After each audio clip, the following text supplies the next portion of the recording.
Welcome back to Matinee Prices. We're back here at Danny Miller's place, and we are discussing 80s horror movies. Very specifically, 80s horror movies that are remakes that are equal to or better than the movie that they are a remake of. Damn, got that out. Esquire, yeah. The third. Yeah. So that's his title. Yeah, that's me. Yeah. But so just a little bit. We were discussing this a little bit earlier. I feel like the 1980s were a very important decade as far as horror goes because it, like the groundwork was being laid. You could even go back to the 60s with Psycho and Peeping Tom. But I think it really started to kick in in the mid-70s with movies like Black Christmas, and the Texas Chainsaw Massacre, and the first Halloween. And the first Halloween was 79, yeah. That's when horror movie, they embraced the fact that they could now be like really gory and really scary. Special effects were being like improved upon, Your filmmakers who had grown up.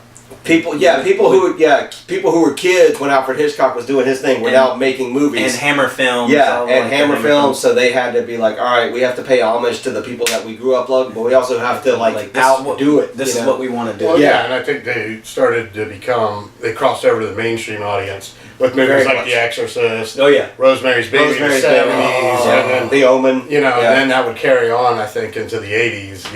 And I think The Exorcist was a perfect example for a horror movie that showed what practical effects could do. Mm-hmm. It wasn't just makeup, or it was like what? Yeah. I think Exorcist would probably be up there with like Jurassic Park. Like, how'd they do that? Where'd that technology come from? Yeah. Even American Werewolf in London and stuff like that. I'm sorry, and those are all great that you said, but Exorcist for me is one of the best films ever, all time. Like not just a horror movie, ever. It's one of the best movies category. Ever. Yeah, it's the number one of my horror films. Oh yeah, so top 5 for me. It's number one, clear cut. It's head and shoulders above everything else. And then it goes up there with the Citizen Kanes and your. There are very rare moments when you can say, I just watched a perfect movie. Yep. An Exorcist, I would think, it's one of those movies. Yep. There's not a bad performance. The music, the editing, the cinematography. Yeah. Like every single thing about it. Absolutely. Yeah, and just a perfect movie. So, but we're talking about all the rest. Yeah. Sorry. We got a little derailed. We're gonna talk about the remakes of we saw this when we were little, and then we're gonna take our own crack at it. Mm-hmm. And we're talking about what's a few? We're talking about like The Fly. The Fly. The Thing. The Thing. Ooh, The Thing. And Invaders from Mars. That's the original Invaders from Mars, but we were going to be speaking about the remake. But start with Invaders from Mars real quick. This was 1953. Yeah, the remake was made, I think, in '86 by the great Tobe Hooper, who did Texas Chainsaw Massacre and Poltergeist. Or I choose to pronounce his name the way that Chainsaw from Summer School pronounced it, Tobe Hooper. So Tobe Hooper remade Invaders from Mars in 1986. I can't remember exactly who. I know Lorraine Newman was in it. Yeah. But it was just creepy. It was so creepy. Here's the thing. Out of all of these, no, here's the thing. No, that's the thing. Oh, go ahead. So here's the thing. But Invaders from Mars, I thought, and it's perfect that he's here for this. When I saw this at the thrift store, and it's only been it was like this year, like the summer, and I came across it, and I was like, oh my gosh, Invaders from Mars. My first thought was the pinball game that I've been playing at Baxter. Oh yeah. And I thought that's what the pinball game, this movie is what the pinball game was based on, thinking something separate. Yeah. And then the moment I popped it in, the sets that they used looked almost like the exact same sets. Like they put the blue up here, put the fence here, the hill here, tree. I mean, I knew it was so it was like, because it's been a long time since I've seen the 86 version. It was a really immediately I was like, I've seen this movie before. The remake was pretty well, like, it was like, they just redid because with these other ones, like, they took the core premise and then just went ape with it. Right. But that one, it's like, It's like, no, we're remaking the movie. We're using the same sets, we're having the same storyline. Invaders from Mars, the original is classic. I think the remake is just creepier. Like the scene when the kid discovers that like basically everyone is pod people, and it's like but he can't let on that he knows. Right. It's like that is such a good scene. Yeah, and great movie. And my thing too about like the great thing about these remakes, and like nowadays the word remake is such like a bad word. Yeah. And my whole thing is, what was great about these remakes? These weren't like studios trying to cash in on a franchise. Yeah. These were actual like filmmakers that said, you know, especially John Carpenter. I mean. Or Cronenberg. I mean, John Carpenter was probably the only person that probably would say, I'm a fan of the original thing. Right. Everybody's like, what? I don't know what movie you're talking about. Yeah. But what was cool is that it was from the directors that wanted to make these movies. Not because the studios are like, it's time to make some remakes and do something. No, these were just filmmakers saying, you know what, I got a really good idea for a movie. And I want to remake this movie or this movie.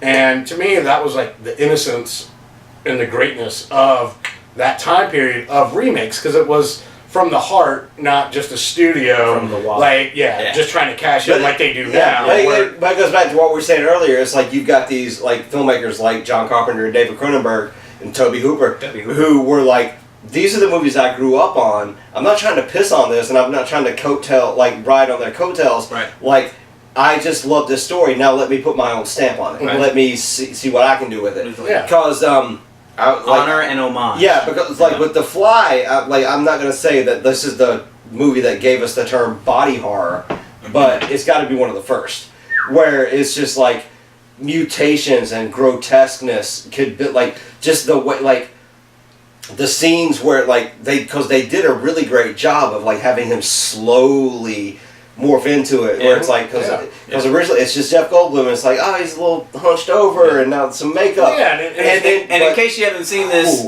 it's young Jeff Goldblum and young Gina Davis. They were married for a long time because of this film, so that's another reason to see it. And as much as I like the original Fly, I mean, it's Vincent Price. Vincent Price. At its like best. Yeah, but it's campy and silly, and it's that 1950s. It's literally a guy in a tuxedo with the fly. With a big rubber head. So, you know, it was awesome that David Cronenberg saw, like, the core story and was like, well, I'm in the 80s. I've got practical effects.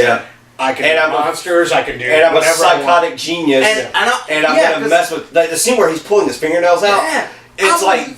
I can't watch that. It's like he knew what buttons to push. Any of this. Like, if I had seen, like, Vincent Price version, and I've seen it since. But I'm not Cronenberg, and I was like, I could not have gotten what he got. Leap? I wouldn't have seen that at all. No, nobody would have. And the same thing with the original thing. It was he got like John Carpenter got the core of the story, the premise, and took it to what technology he had available.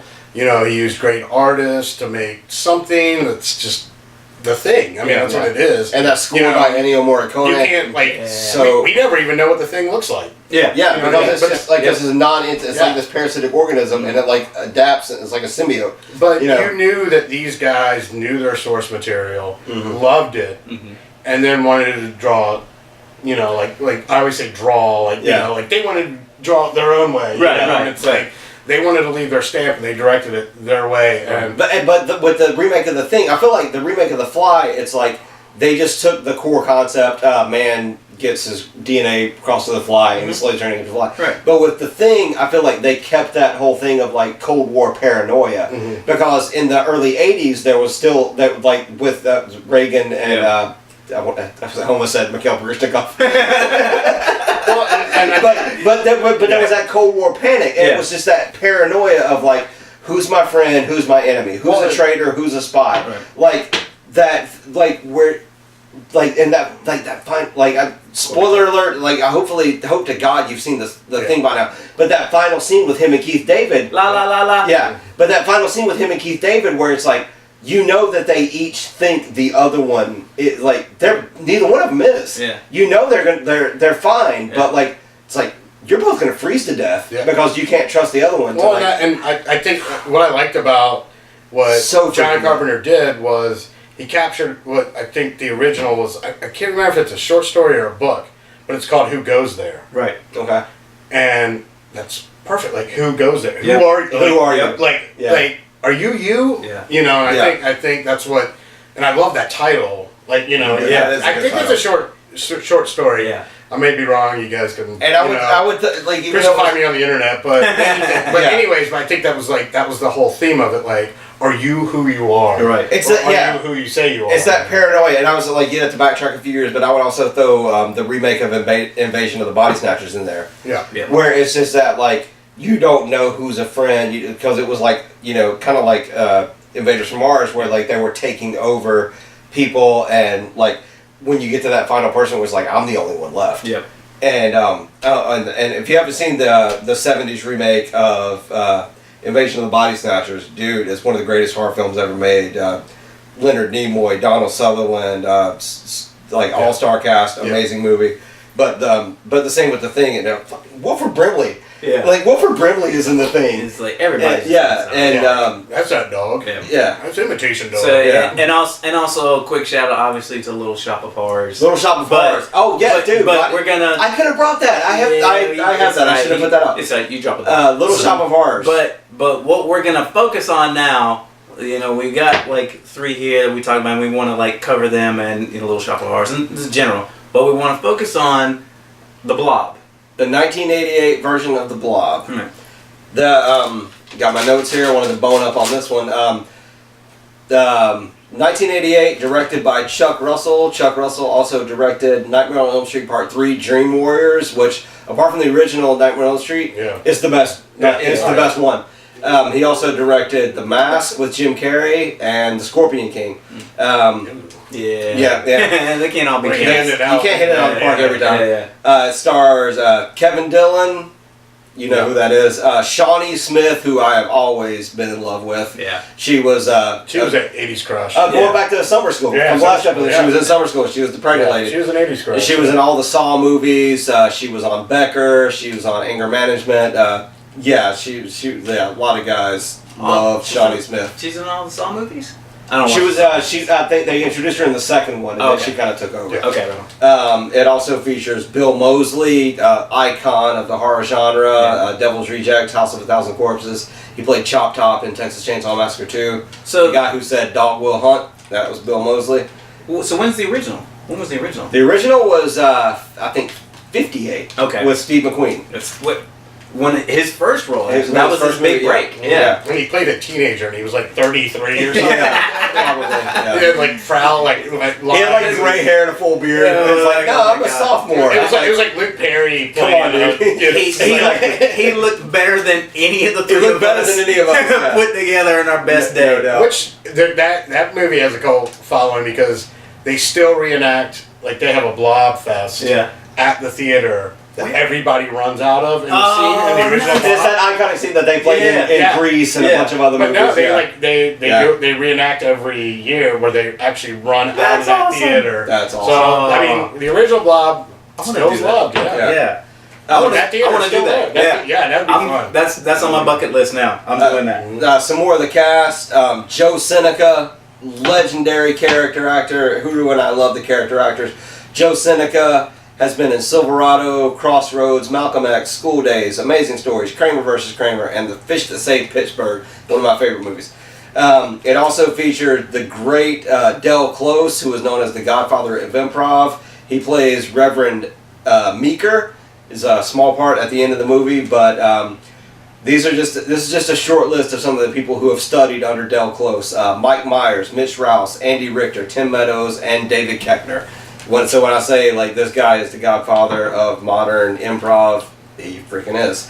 So that's the director and the cast. But don't forget about the guy who played the sheriff. That was Dale from The Walking Dead. I didn't know that. all snapped. Mm-hmm. All right, and Dale from The Walking Dead. So He played the sheriff. Yeah, so we're selling you just like we haven't even gotten into why this movie is awesome, but we just gave you like a who's who of like Hollywood notables. Remember the waitress is in the phone booth? In the phone booth. Oh, that scene is so. Oh my God! What was his name? in the movie. I'd forgotten that he was even in that. So real quick, Yeah. they're gonna give you their takes on the remake and how they felt about it. It was like real quick. So I managed to see this in the theater, not the first run, but it was like there was like horror fest somewhere, and then I saw it. And you talking about the original or remake? The remake. Okay. And I was stoked about it. I was all about it. I had also had 4 sloppy joes beforehand. Because it was a big thing, and we were all eating sloppy joes. And like, oh, sloppy joes were huge in the late 80s. You have no idea. Sloppy joes. It was a church function or whatever. And then I went, and I wasn't quite ready to handle the special effects in this movie. Yeah, so you guys go ahead and talk about what's this like. Blue chunks. So you can just fill in the blanks of that story. Yeah. But this was one of those, like, again, 1988, so we're not talking about CG. Like, what you're seeing in this movie is practical because CG was barely even a thing then. But this movie is gory. It's, like, legit terrifying at points. And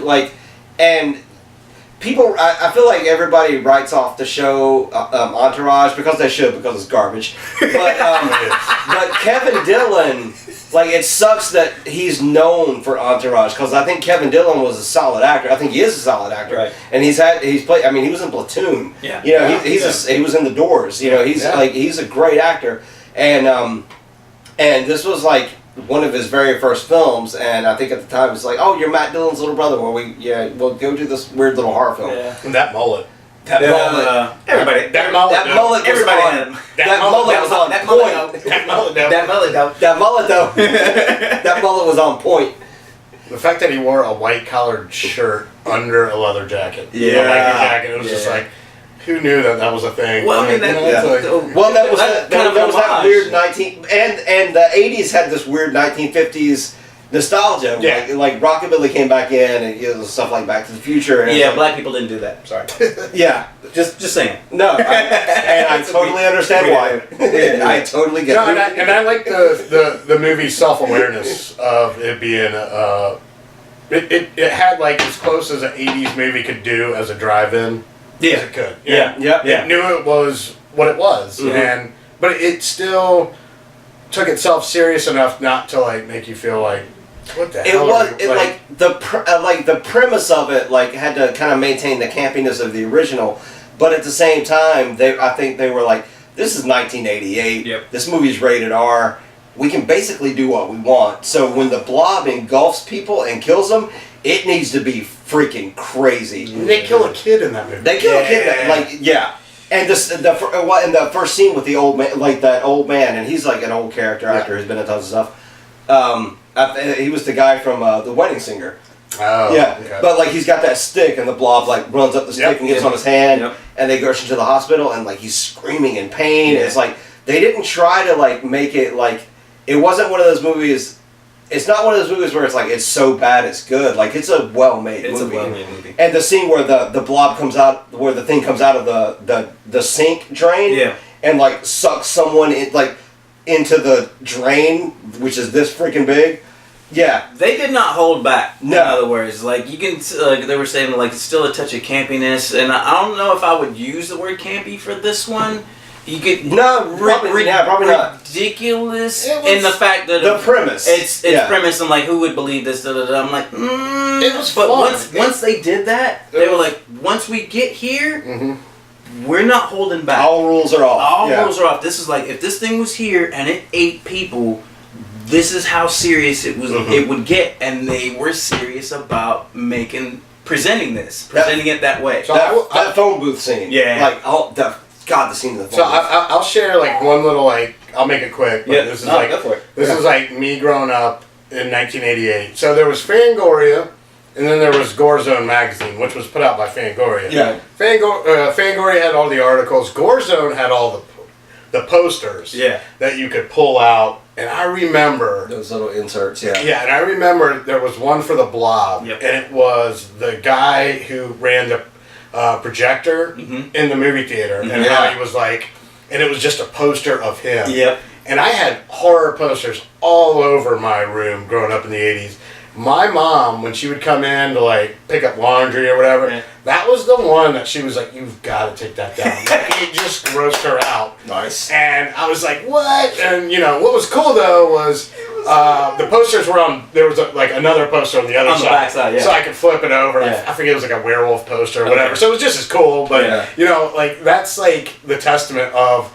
my memory growing up with that movie and being so excited to put tacks and hang that up on the wall. So this is one where that was one of my first dates. So like, a girl came over to my house and we wouldn't go out. Like it was on cable and like my mom was gone for the weekend and she came over to my house and it was just the two of us and like it scared the out of her and it was like just one of the, like I have a specific memory of me and. Like, I just said specific memory, and then I'm like, but I can't remember. But of her and I, like literally, clinging to each other because we were scared. But it's one of those, I have, like, a specific memory of that movie. Like, it's part of my childhood. It's part of my development, because that was, like, me and this girl, and it was, like, one of our first dates.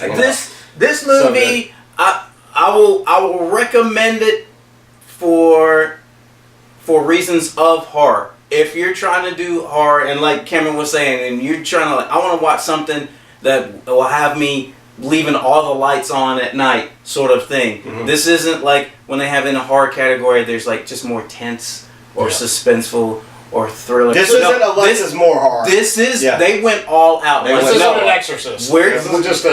This is like we're trying to like have them leave all the lights on, check under the bed, and we have a gun with them, like loaded, just sitting there, and like that's how they sleep. Yeah. That's what I want, and that's what they went for. And even if you don't like it, you gotta respect it. Yeah, I think, like on its initial release, it kind of died at the box office, but I do feel like over the years it has gained cult. Like I can't tell you how many people I've talked to that like. It's like, oh yeah, I love that movie. It's one of those remakes that's better than the original. But like, so I feel like 30 years later, it has found its audience. Yeah. But so I would, but the reason we have this show is like I'm guaranteed there are people out there. It's like, oh yeah, that's Kevin Dillon, whatever. Yeah. It's like, no, check it out. It's really good. It's really good. It's a great. And movie. It's a shame it doesn't get any credit that it should. Even to this day, like they did a Blu-ray version of it. And it's like an $80 Blu-ray because they probably made. Nothing. Right. So that's a shame. Yeah. I mean, I want to own it. $80. Yeah, that's one of those movies. Like I'm always on the lookout for. Like if I go to Walmart or Best Buy or the thrift store, like if I were to ever see it, like I would buy it immediately. I've never seen. And it's a shame too because it doesn't get rerun on cable or anything. It's just one of those movies that's kind of out there. That was one of those movies that like me and my friend like in '88 spent the night at his house. Be like. We had stacks of VHSs where we would tape a movie off HBO. Yeah, man. And that was one of like the top 5 in our little horror pile. Like, man, let's throw the Blob in again. Because it was so rewatchable. Yeah, it really is. You didn't have to spend $80 on it. Yeah, I'm sorry, I just couldn't get past that part. I can't either. Woo! So we're gonna break off from that. We're gonna just quick reference, quick shout out. No, something. Quick! We're going to have a radio show. Oh, yeah. We're going to be podcasting, and we're going to have Danny back on, and we're going to do more horror stuff. We're going to segue into this in more detail, and bigger, and better, and brighter, and with more Christmas trees, prosthetics, and condoms. So, but what we're going to do now... we're gonna close this episode. We've done this segment once. It's one of my favorite things. Even though we've only done it once, I love this. This is called Snap Decisions. Oh, snap! Thank you, Morty. Basically, I'm just gonna shout out 2 movies. Neither one of them have seen this list. They're not allowed to think about it. They just have to shout out like which one they prefer, or it's like if you had to watch one of these movies right now, which one would it be? And since we're talking about horror movies, these are all horror or sci-fi related, and they're all movies that are kind of similar through like genre or subgenre, or director, or actor, or anything. So I'm just gonna shout out 2 movies, and gonna say who starts first. Who you starting with? Me or him? Pick a number between 1 and 5. Just pick one. I'll go first. Danny first. I'll go first. Yeah. Okay, starting with Danny. Lost Boys or Near Dark? Lost Boys. Okay. Huru, Exorcist or Rosemary's Baby? I already said Exorcist. Exorcist. Danny, Candyman or Child's Play? Candyman. Huru, Escape from New York or Big Trouble in Little China? Big Trouble. Come on. Yeah. Blade Runner or The Matrix? Neither. Ooh. Yeah. Whoa, okay, right on. Am I taking a nap? Yeah. Okay. Am I trying to take a nap? I'm All gonna go with Blade Runner. Moving on. All right. Okay. Huru, the first Nightmare on Elm Street or the first Friday the 13th? Nightmare. Nosferatu, original or remake? Original. Really? I would go remake. All right. Huru, Creepshow or Twilight Zone the movie? Twilight Zone, the series. All right, I'll take that. Yeah. Okay. Night of the Living Dead or Dawn of the Dead? Dawn of the Dead. All right. Dawn of the Dead, yeah. Huru, That was a tough one though. Yeah, that's yeah. Logan's Run or Planet of the Apes? Yeah, Logan's Run. All right. Yes. Danny, Monster Squad or Critters? Monster Squad. Ru, Okay. American Werewolf in London or The Howling? Oh, you That's the worst You one. gotta say it. You gotta say it. American Werewolf. Dude, that's the right answer. No, It depends on the day. Yeah, that's right? Danny, the all right, this is went super obscure with this one. Death by Temptation or Fright Night? Oh, Friday night. All right.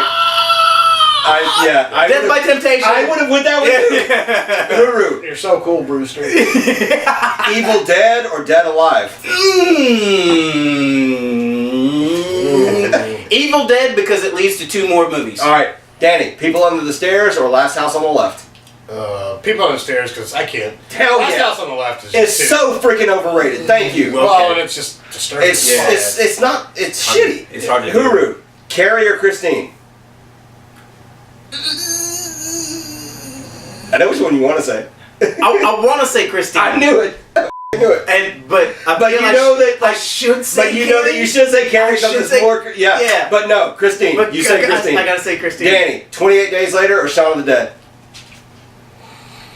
28 Days Later. Oh. Huru, Starburst or Gummy Bears? That's a good one. Well, that's not even a question. It's obviously Gummy Bears. That's how, and that's the way we end the show Yeah. in Carborough, Yeah. people. Hey, Cheddar Bob left us. Oh, he He's wants to get trying out. to get out. So Yeah, I don't blame him. want to thank Danny. You're gonna see and hear more of them. We're gonna be on We will continue this in some iteration. WCOM 103.5 Look in for us in the Carborough. future. Yeah. It's like we're probably gonna do that in like this month. 10 minutes. It's a new year. As soon as we leave, it's downstairs in Danny's kitchen. Yeah. So we're gonna do that. Hell yeah. Right on. So keep watching movies. Thank you for watching. Thanks to Danny. Thanks to Danny. Thanks to Cheddar. Yeah. And keep watching movies. All right. Word. Perfect on the time. Damn, we have never done 2 shows back to back where we're perfect on time. No, we haven't. Danny needs to be our guest in Yeah, I see you. It's the Baxter Show. It's the Baxter Show.